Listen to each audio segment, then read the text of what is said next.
Good afternoon, good morning, Barry Banks from New York State. I think we're in the afternoon now. You're in the afternoon and I'm in the morning in California. You just are in the afternoon. Yeah. Barry is a tenor with an incredible voice that is very strong, very high. He has sung in whole major opera houses, the Metropolitan, Covent Garden, Liceo, and so on, Dallas Opera.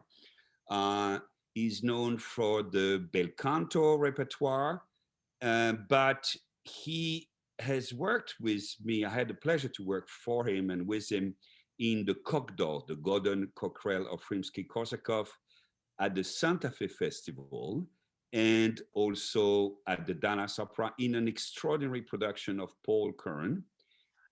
And Barry was the wizard. And the wizard, I mean, is a role that is extremely high, with an ossia. I mean, it's a high D. There's a high E flat in it at one point. There is a high E flat in it, yes. Yeah. And I mean, Barry is, I would say, the only tenor I know who can sing that role that way. Because those high notes don't feel like they are faked, or that it is a pushed falsetto, or that it is just head voice with some fake chest in it. It does feel like it's a prolongation of the voice in ways that are very bizarre, unorthodox. So what kind of pills are you taking? How do you do this? What's the trick? And how unusual is that? Well, years and years and years ago, let's go back to the beginning of this this whole thing. Years ago, when I was at the National Opera Studio, one of the coaches there said, "You are going to do the astrologue," and it never came up because nobody did it. Nobody does it for a reason. The king is a ferocious role. The queen is an incredibly ferocious role. So it never came up. And then I was asked to do it for the first time in the Châtelet, in a wonderful, bizarre Japanese kabuki production. And it was all Russians and me. And Kent Nagano was conducting. And I'd never worked with Kent, and he didn't say a word to me for a couple of weeks in terms of what he wanted. But as you've mentioned, I have this high voice, and I come from the bel canto side of things. So having that high-lying, gutsy voice for this stuff, that's the way I approached the astrologue. And I didn't know any other way to approach it, so that's the way I approached it. And Kent came up to me after a couple of weeks, and it was talking specifically about the E flat. And he just came up to me. He said, "I've only just realized that the E flat you're doing is a very, very strong voix mixte. And it's so integrated with the rest of your voice that it took me a long time to realize that it isn't actually full voice, but a very strong voix mixte." And I think the way that this E flat lies, it helps you to do that voix mixte. It's not like doing the F in Puritani, for instance. Right. That doesn't lie very well. But this bizarre concept of these high roles. I've only ever approached the astrologue, and I've done it a lot, as you know. I've only come to it from a bel canto side. And then I sang it in Madrid in the beautiful Laurent Pelly production. And I was sharing it. I was sharing the role. And it wasn't until I heard the other guy sing it that I realized that most tenors come to it from a character tenor side, and it's nearly all falsetto, even the Bs and the B flats and such. Right. which So works too. yes, It's just another absolutely, effect, you know, absolutely, yeah. But that wasn't the way I came to to it. it, and Yeah. But when you are singing bel canto, yeah. and I guess some of the even or let's say some bellinis, you can have coloratures or embellishments that go very high. Mhm. Was it something that was always in your voice, and were you treating that very high tessiture? Were you treating it in another way than the rest of the high register? No, apologies for the That's pings. okay. It's the word calling to have you sing for me. Um, I no, I have always my teacher when the teacher that gave me my technique is really Mm, the only teacher I've really had. mm, Recently passed away, Joseph Ward.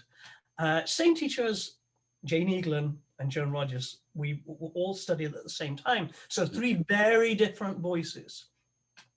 When Joe took But me on, Jane, I mean, very powerful voice too. yes, You of have a course, you have a of voice course. that projects. I mean, when you sing, sorry to interrupt, but when you Yep. sing, I feel all the resonances in the head, in the chest, everywhere else. The whole body is engaged, and it's not staying in the body. Boom, it's going Yes, in the yeah. house. Well, that's something that Joe gave me, and then believe it or not, I've not. I hate to say, I've not had a singing lesson since probably 1986, 87. Mm, mm, And because I did try, and people wanted to change my technique. mm-hmm, And I knew that that was intrinsically wrong for my voice. mm-hmm. Going back to what we were talking about, my passaggio is actually a good major second or third higher than most tenors, or can be, depending on the repertoire I'm singing. For instance, if I'm doing the duca, I'm not going to have the same Right, passaggio as if I'm doing Puritani right. or Elvino or any of these things. But Um, how can you? I totally understand what you're saying, and actually, it resonates to me as a conductor or as someone in the audience hearing you. When you sing your high D, it sounds to me like the kind of vibration I would have with a other tenor high B, although right, it's higher. right, yeah, That's that yeah, kind of feeling I have of where it sits in my throat hearing you, you know. right. But And you saying you can move your passaggio. How is well, that possible? Isn't the passaggio a fact of nature? it is to a certain extent. Now, when I'm coaching, it drives me crazy when singers say to me, my voice turns over on a D flat, Right. or my voice turns over on on an F. Mm, Who says that? mm-hmm. It's got to be a move. If you're singing heavier, it's got to be in a different place. You're not going to turn your voice. Plus, this idea of actually physically turning your voice, I it's so against everything that I was taught. I was taught with a mixture of emotion and technique, so that the emotion going into the technique, Right. rather than from a technical viewpoint and Mm-hmm. then putting emotion on it. Mm-hmm. Mm-hmm. Mm-hmm. Does that make Totally sense agree. to you? Yeah. Yeah. Yeah. So when I'm doing something like the dukkha, I'm not employing the very light, floating uh, sounds Mm-hmm. more often than I am for, say, something like an Elvino Mm-hmm. or any of the Rossini. Mm-hmm. Um, And so excluding the borders in the voice then change, change. and Yeah, the gravity and the pulling and so on does yes. change. I think, correct me if I'm wrong, Lotte Lehmann in her book says something like that. You can, Ah, right. you can almost decide where your voice is going to really sit. Yeah, You actually have more control than you think about yes, voice. yeah. And I think people actually think too much and put too much emphasis on that passaggio and the way one's voice changes. Of course, it's important if you don't know how to get over a particular phrase. Mm-hmm. But for instance, if I had a vocal problem, the way that Joe would approach it was to find a song that incorporated that vocal problem, Mm. and we'd get over it as a whole. For the singing, yeah, just Yes, the singing in the purest sense. That means with yes. also the expression, as you were saying earlier, which Expression, emotions, colors. right, right. When did you understand, or someone understood for you, that you had a voice and maybe an exceptional voice? Um, well, I was a trumpet player to start off with, so Nobody's perfect. steady. Uh, and the first person was a person at my further education college, a woman called Mary Freeman. I was playing a transcription of "Du bist bei mir," and Yeah. I didn't like the key, so I was using a vocal copy in a better key. Mm. And she said, "Do you sing?" And I said, "I sing in a youth choir. That's it." And she was the first to say, "I think you have a voice." But then But I didn't you take. heard that by your speaking voice, which is obviously a natural tenor speaking voice, or maybe your voice has evolved like that in time. I think it probably, well, it also gets lower. You also didn't speaking lower. I had a very high voice. No, Yeah. I think she just saw that I was playing from um, a She, vocal yeah, sheet yeah. music, and was curious. And I said I was in a youth choir, but and she said, I think you have a voice. Mm. Now I auditioned at a few colleges as a trumpet player and got into two as a trumpet player. And then my trumpet teacher, a guy called Wilson Hawkins, I was talking to my wife about it the other day. I've Mm. had a lot of angels looking after me, Mm-hmm. the right information at the right time. Mm-hmm. Um, uh, my two main music teachers, John Challoner and Wilson Hawkins, they were the ones that nurtured me. And when I had troubles, like my dad died when I was 16, they Mm-hmm. helped me. They became my surrogate parents in a way. Mm-hmm. Uh, and I was very lucky that they were with me at the time. And Wilson said, "Look, you're a good player, but I don't think you've got that 1% that you need to make it." And he was right. And he made me audition at his alma mater, the Royal Northern College of Music, for trumpet and singing. But when I turned up, the School of Wind and Percussion was closed, and I auditioned as a singer and got in as a singer. And he said, "Look, go as a singer." And I was really still a brass player when I went to college. Right. I roomed, luckily, with a trombonist, and so I got in with all the brass boys. So I didn't really concentrate on singing, and my voice was totally natural. So Right. my first two, I would think that being a roommate with a trombonist would get you away from brass player, you know. I loved my brass life, and it took a Right. long time to actually put it to one side. And you still have an instrument? Yeah, yeah, and I over the last few years, I bought another trumpet, and I've gained some and I have my original instruments, and Mhm. I just play for fun now. But so maybe you have to the lips needs to the muscles need to work once in a while. Yes, they do, and I still have my old tone for about 5 or 10 minutes, and then it goes. But I still have the amazing thing. I still have the tone, which Right. is uh, In which way did the trumpet playing help you in the singing?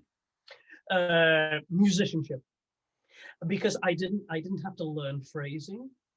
I didn't have to learn how to spin a line. I didn't have to learn how to breathe. I I, I had this Support. Yeah. capacity for breathing deep into my lungs. Hmm. Now I had to change my breathing because when you're playing and then you go and you just catch a you can't do that in singing. You Hmm. can't just. Uh, Hmm.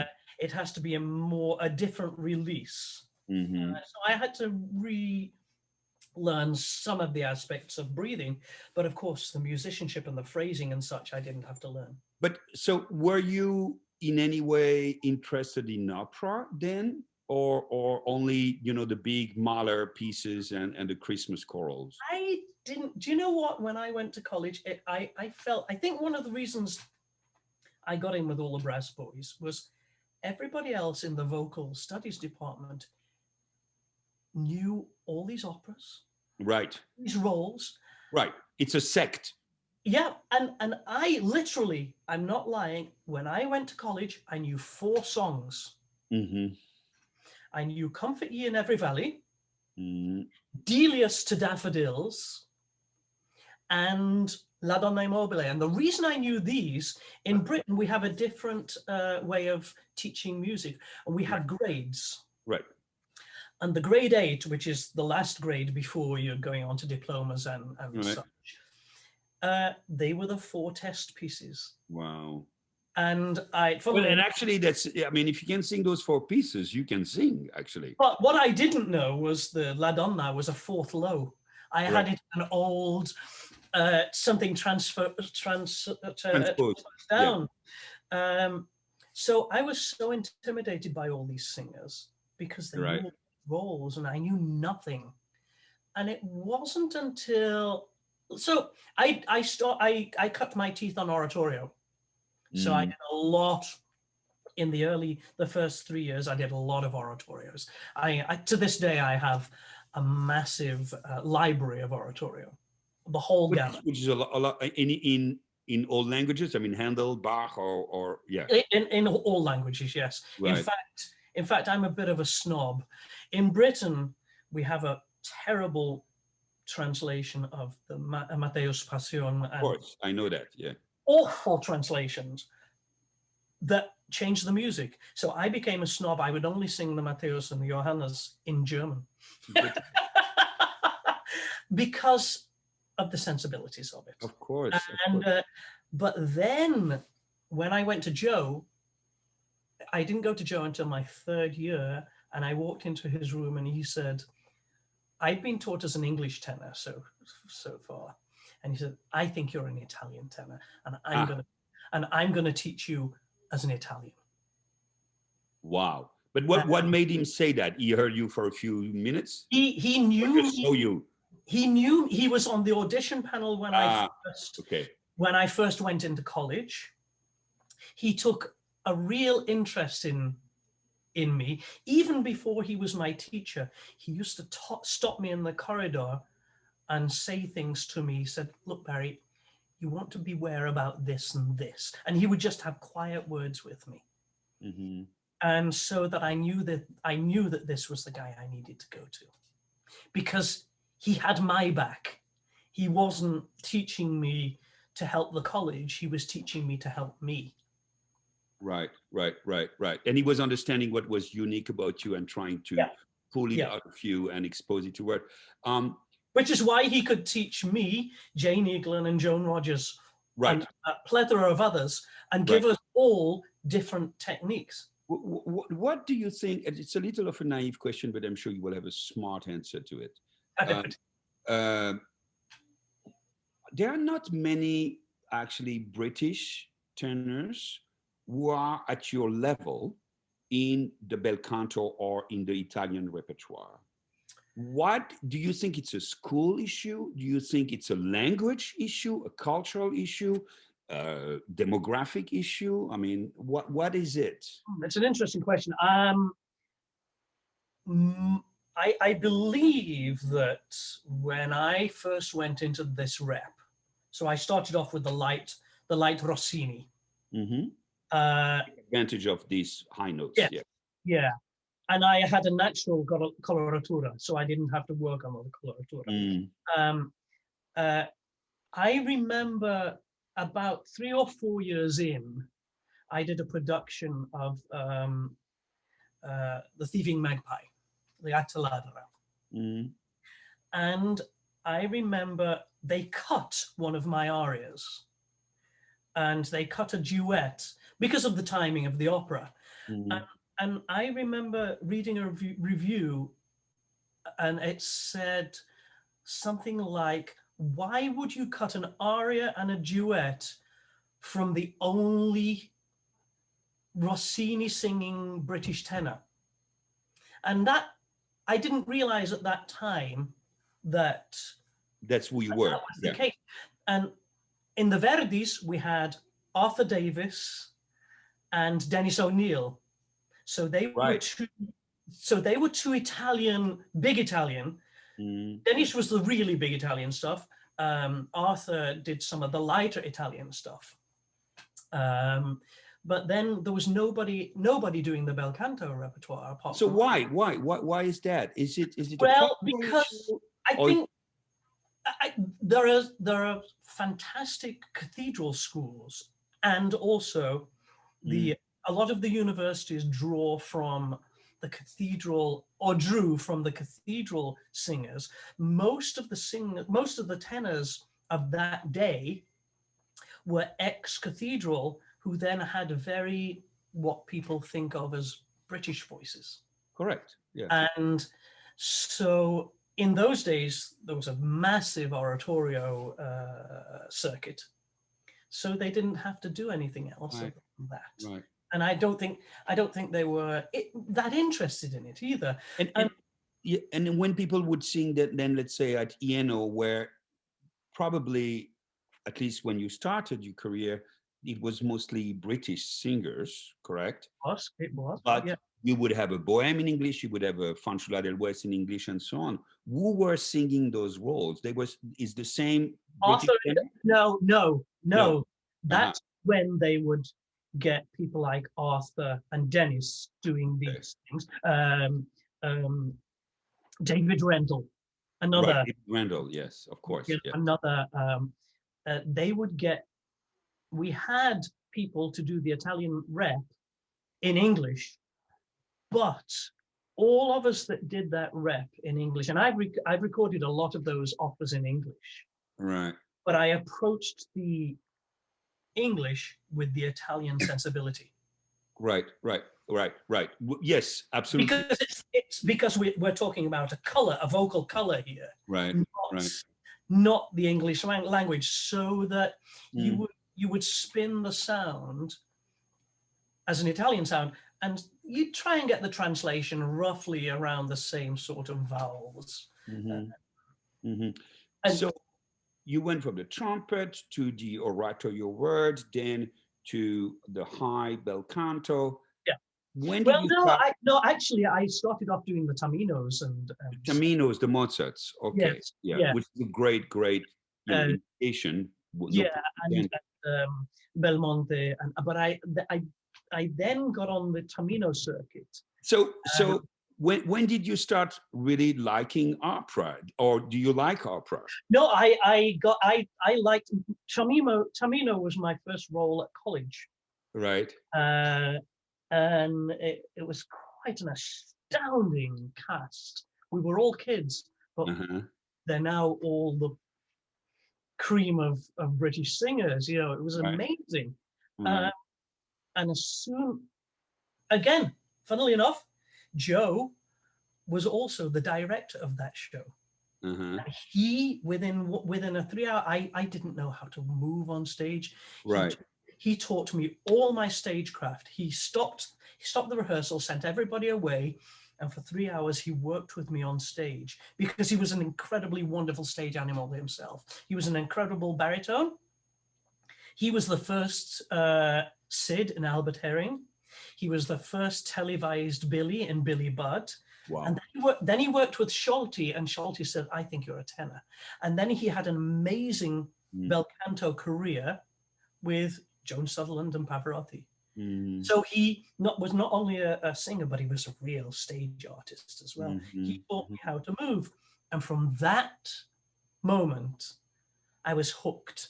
Right. Because it suddenly made sense. We're together. Yes, absolutely.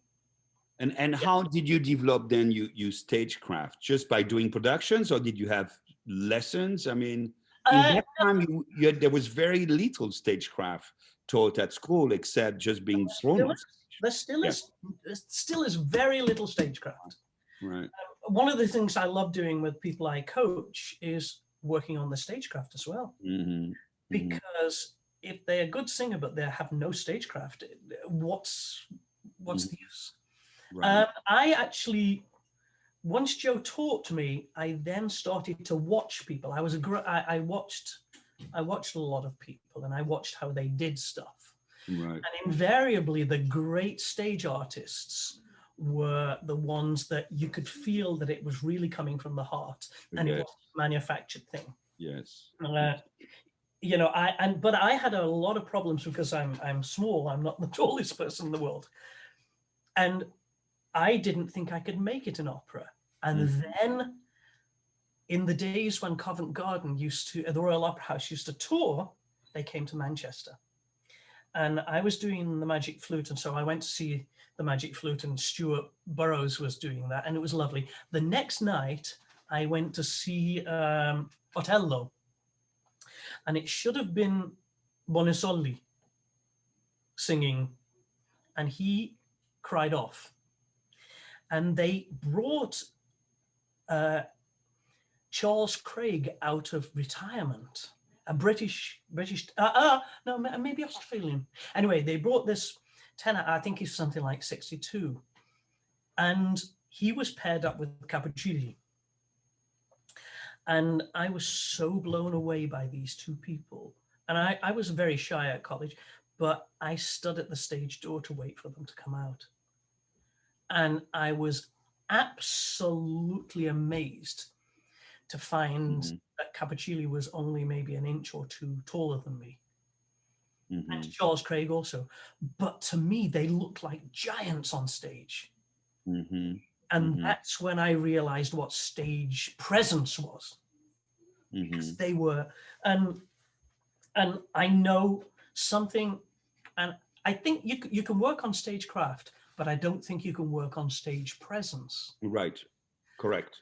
Yeah. And that is something that I was lucky enough to have. I have stage presence. So if I want to, I can say, look at me, without Right. saying, look at me. Yeah, You know, the distinction you make is a very important one, and I I experienced that seeing Parsifal at the Met. I think it was a Samaritani production or something like that. And in the third act, Gornemans is singing, you know, the whole history of the prehistory of the history before the legend, and blah blah blah blah blah blah blah blah. And in the back of the stage, very far, there is just a body in an armor that enters. You can't see who it is, you can't see the face. The person is not singing, but the entire Metropolitan was looking at that guy in the back without knowing who it was. And it was Domingo. And right, Placido had this. He enters the stage, there's only him. yeah, Whatever he does, there is even he's being behind an armor. And this is a very strange thing because there are a lot of people with charisma, but not necessarily stage presence. They have great acting abilities, but they don't have that presence or that charisma. yeah. And it's something that you can't force on stage either. Right. And Yeah, and you cannot really teach it, I guess. You can't. no, Yeah. no. You know, the first time I realized I had it was when my vocal coach at college came to a production, and I had to make an entrance, and I just it was a trio, and I opened the doors in the center, and I just slowly closed them behind me and stood there. And she said at that moment, the entire audience just went, Yeah. and I didn't know that I was doing it. And it's not an arrogance, it's just something that it's inside you, you know. So let's talk about this carefully, especially nowadays where we have to respect people and be careful what we say. But um, for many years, it would be okay in an audition or even for teachers to talk about physical appearances Mhm. and give suggestion for repertoire according to the way you look, or even say, you know what, maybe you should watch your health and you should be careful what you eat because this is not serving you, and so on and so on. What advice would you give to a young singer that doesn't feel she or he has the physique for a career, or for the kind of roles that would, in theory, fit with the voice they have naturally. That's a And really, again, I that's a say really this, good one. yeah, Um, and I say this, we are in the PC world. yes. That's the negative approach to it. We're also in a world where, you can be offensive and selfish in what you say, and that's the good part of it. Yes. Look, when I come across someone who has an extraordinary voice, or but doesn't have the physicality, perhaps, to back up what someone says they should be doing, I tell them to ignore that. Mm-hmm. I'll give you everybody told me that I should only be a character tenor. Right. Oops, I've lost you. I'm here.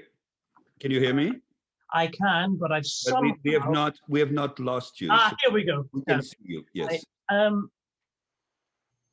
Everybody told me to be a character tenor simply because of my size. Mm-hmm. But I didn't have a character tenor voice, because for character tenors, you've got to be... I could, now I can, of course, but in those days, I had a high light voice. Character tenors are low baritone.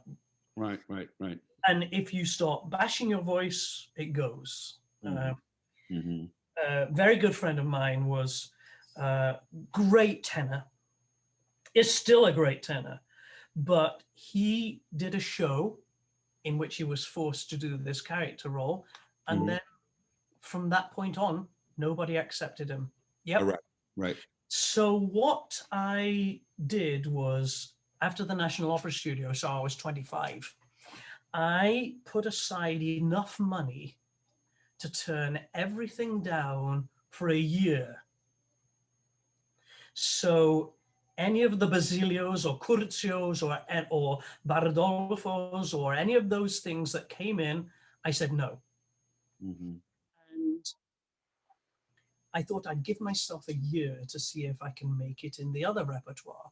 And slowly but surely, I got asked to do Almaviva, and then another Almaviva, and then another Almaviva, and then it slowly snowballed. So I would... you've also got to have an honest opinion of your own vocal ability. Yes. If you want to do it just because you want to do it, that's not a good enough. But if you want to do it because you have the vocal chops to do it, then you have to follow that, at least for a while. And then after that, then maybe change the goalposts. The weight thing, that's a personal choice in terms of, well, it's not, for some people it's not a personal choice, but for most people it's a personal choice. So if I was in a production of what's the Rossini with, there's a one act, I was in Bologna. It's they can't go to Paris for the coronation, so they... Le Voyage à Reims. Viaggio a Reims. Yeah. I was in a production of Viaggio a Reims in Bologna. Right. And it was French colonial, so we had mutton chops. Right. And I had to have my photo taken, and they blew it up to something like 20 feet. And we were all on the stage. And I walked on stage and looked at this. I thought, holy crap, who is that person? Because I was blood. I went home and immediately dropped 45 pounds. Because I knew that if I'd got enough problems with being small, but I knew that there was no way I was going to do it if I was carrying that much weight as well. So I made that personal choice. So, but you know what? I think the people themselves have to come to that decision, whatever decision it is. Mhm. They have to come to that decision. Mhm. Now, a manager might be able to say, I think you should lose weight, but then they have to be prepared for that person to be very, very upset at them. Right, right, right, right, right. Uh, And so, again, some people they have no choice. I mean, it's just the way they are. absolutely, Their absolutely. metabolism is, or whatever it But is. guess what? I'm one of the old-fashioned guys. You are, yeah, I wanna hear the role sung fantastically well, right, and I don't care. right. Yes, I know we're in. I know we're in a very visual world at the Hmm. moment, but I tackled. There's some roles, for instance, you cannot be 28 or 29 Right, or 30 and sing. right. Mitridate. Mm. You have to have your technique Mm. absolutely solidly down. Right. Well, how many And ICs? Like 12 to 20 ICs? oh, Yeah, yeah, ridiculous amount. yeah, yeah, yeah, But it's not just that, it's Mozart with depth, yeah. where Hmm. you've got to have a depth of sound that isn't a Belmonte, that Hmm. definitely isn't a Ferrando. Hmm. Tamino, you can start getting there, but it's um, especially the revenge arias. It's big stuff, and there are 5 arias and the recit, and it's a real Idomeneo-esque round figure. So you're not going to have a 28-year-old that can do that justice, or you probably are not. Right. What are the roles, both vocally and dramatically? And as you said, this all goes together. You like to sing? Is it the jeune premier in love, or is it the mean guy? Is it the tortured father? Is it the astrologue manipulating things from afar? Okay, the astrologue, I will, as long as people ask me to You will, sing it because but you it, need to be paid too, right? yes, it's Yeah, just fun. It's just such it is fun. fun to do. Yeah. I prefer serious, although I've spent my time and my career doing comedies, I Mm. actually prefer serious roles. Uh-huh. Uh, I loved doing Mitridate. Mm-hmm. I, for me, Rossini came to a full circle when I did Guillaume Tell. Mm-hmm. Mm-hmm. Um, uh, Arnold is a phenomenal, and there's another role. I was 55 when I tackled Arnold, Wolf. Yeah. and you need to be. Right. You need to be 50. Now, there's one freak out there who's amazing. You know, Michael Spires can do this. Now, Yes. Yes. Michael is probably something like, but Michael still, he's probably 45. So Yeah. you, Mid-40s. Yeah. Yeah. you've got to have the technique there to do these Mm-hmm. roles. Mm-hmm. I'd love to do another. I mean, I've only done Hoffman once, You and are perfect for I it. just loved it vocally, And there are. It's also, this is an interesting thing. I've always been very, very careful about going to the next step. Right. So, but certain roles help you on the way. One of Mm. those roles was Edgardo. When I was 31, I did my first Edgardo. Mm. It took me to the next level, Mm-hmm. as did Hoffman, Mm-hmm. as did Guillaume Tell. Mm-hmm. They take you to the next level naturally if you've been careful. Mm-hmm. Mm-hmm. Mm-hmm. What's the next step for you then? What's that next? I Well, mean, what about Wagner, Berlioz, Strauss? well, I love the Berlioz. I've started to, uh, I did a Gurrelieder in I did a Gurrelieder, but the Nar in Spain, and one of the singers, and this happened twice within 2 months.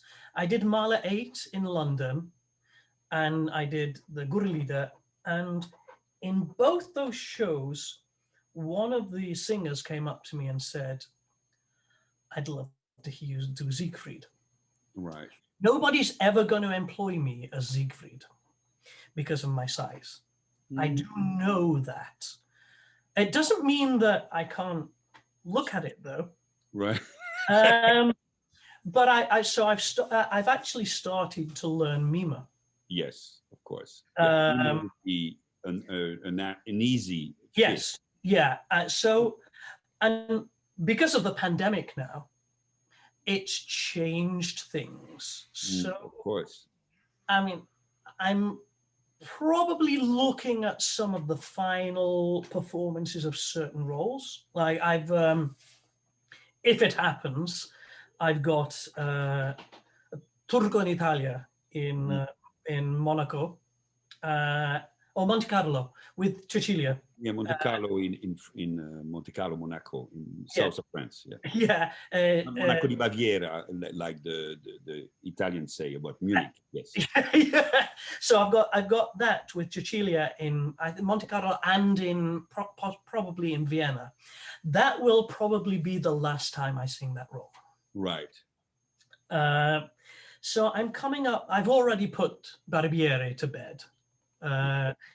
And it served me very, very, very, very well during my career, but it doesn't hold any interest for me anymore. Yes. Guillaume Tell, I would do any time, but I've started now to look to the next phase, and Mima. I mean, you can work. You know, you're going to pay your new house with Mima if you. Well, hopefully. Yeah. Yeah. So that's the sort of. That's where you are. It's a lot of work to learn those roles, though. Yeah. So how do you learn a new role? What's your routine for that? Repetition. In terms of memorizing, repetition. I don't know if it's because of my trumpet playing, but I've always been able to master style. So I would always be able to move between a tamino or an Italian role or a French role, or really interestingly enough, I did my first Bach in quite a while, a couple of years ago, when the new conductor of the Mozarteum Orchestra asked me to do concert. It was Bach. I went, oh wow, and you just shift and it comes back. Right. And especially if you learn it when you were young. I mean, as we all know. Yes. But in terms of the Wagner, it's not that far removed from bel canto. In fact, if you're singing certain Wagner, you have to sing with a bel canto technique. Listen, otherwise, Wagner wrote Parsifal in Palermo, thinking of Bellini. I mean, literally, and he died in Venice in that old bel canto atmosphere. I mean, the Blumenmädchen, it's all that. You say in a witty way that you are old-fashioned. Yeah. How did an old-fashioned guy like you leave the pandemic? Leave the pandemic? Pandemic, yeah. That is, that is a really contentious question. Yes. Because of the answer that I'm going to give you. Okay. Now I know that I'm in a minority here, and I saw we're living in a world of self-promotion. Yes. We're living in a world of social media, and self-promotion on social media is the worst, but it's how the younger generation of artists are now playing their wares. Correct. I saw someone lambasted yesterday for saying that opera is ridiculous with masks on. I'm not saying that, but I don't want to sing with a mask on. Right. That's my personal choice, and there's a reason behind it. We spend all our careers creating this tone and getting this tone, and then you put it behind a mask. And I don't care who says it does have an effect on your tone. Mm-hmm, mm-hmm, mm-hmm, mm-hmm. So if you're not working on your tone, it seems a strange thing to me. Right. I mean, and there is no real winning strategy here. No, no. Um, Doing except it in that rehearsal. not having the stage for so long is making people understand how important music is, how important theater is, how important that human contact from a community to the heart and soul of their civilization and what it means to be together, how powerful that can be. So that's maybe the good thing, the silver lining in all the pandemic. Um, to go back to social media though, it's what it is. You know, people when the trains appear, they say, oh, this is the work of the devil, let's not take the train. And maybe they were right. You know, trains are here, books appeared, and now it's social media. And so even if we don't like it, that's a reality. There, yes, You know, absolutely. that's there, and the business is done through the internet more and more. You know, I mean, I sometimes, and all my colleagues do that, especially now. I audition people, you know, by listening to what I can find online, and some of it is unfair, which means people need to be careful what there is about their singing. Well, that's the other one, isn't it? When I was a kid, when I was a kid, there were no recordings of me messing it up live. Right. Now, everybody sends me, these kids send me links to their live concerts. Right. And if I listen in, I think this is there forever. Yes. You know, I've been very, very, very, very fortunate. I've done a lot of recordings. Right. And you're proud of them, and it's yes. there. And when you endorse them. when the red light goes on, you focus because it's Right. there forever. Mm-hmm. And I'm lucky enough to I thrive on that sort of pressure. Sure.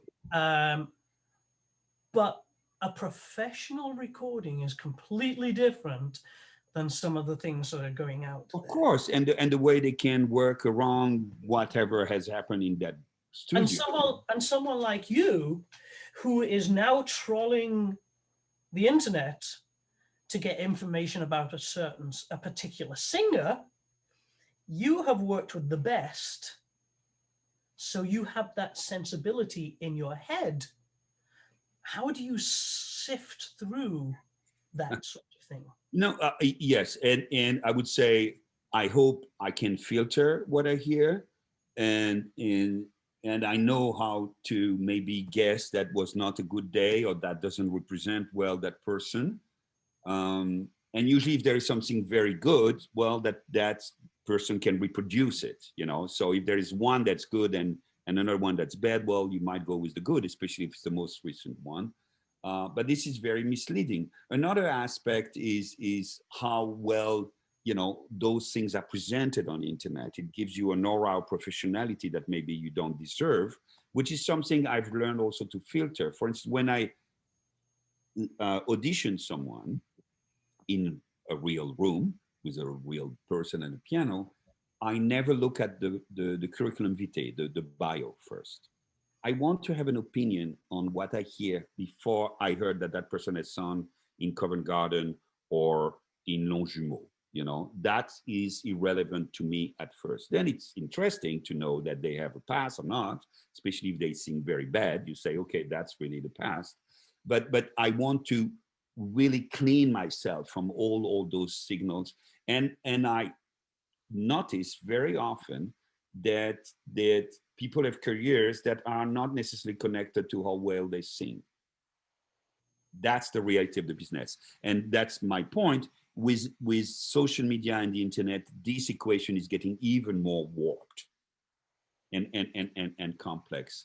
But that's the way it is. Are you teaching, and now are you teaching online? Yes and no. Yes, I do teach, and I've actually always taught. When I've gone to companies, there's always one singer who'll come up to me and say, could I take a lesson with you? Right.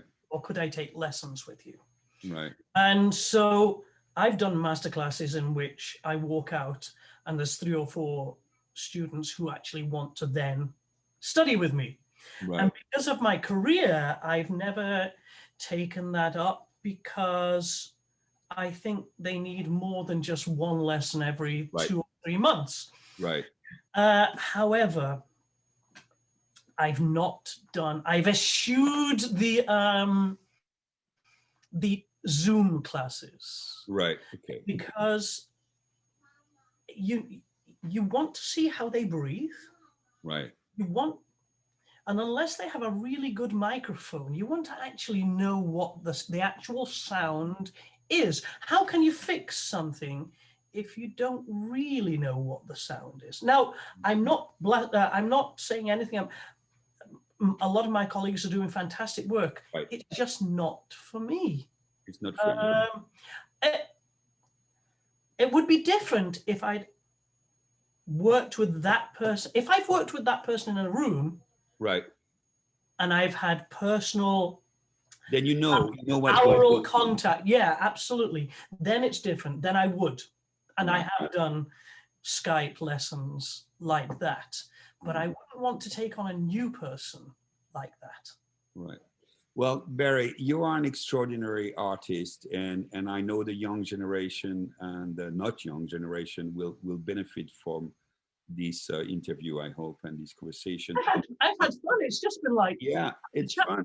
with So you see social media, and see that there's something good about it.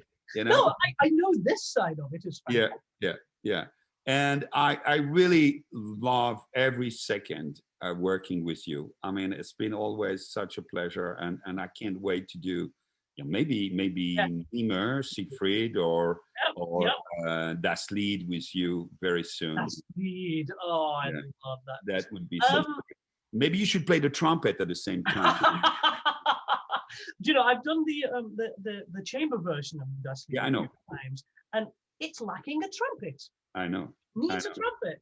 That's my trumpet thing. But I before you go, I just want to make a shout out to all my friends and colleagues from Dallas Opera, and hoping they're doing okay after all this storm and this terrible stuff that's been going on. And I know that you as a company have done amazing things as well. We tried to be there as much as we could for our employees, and I've been in touch with a lot of them. I think the situation is better. It's been a little scary.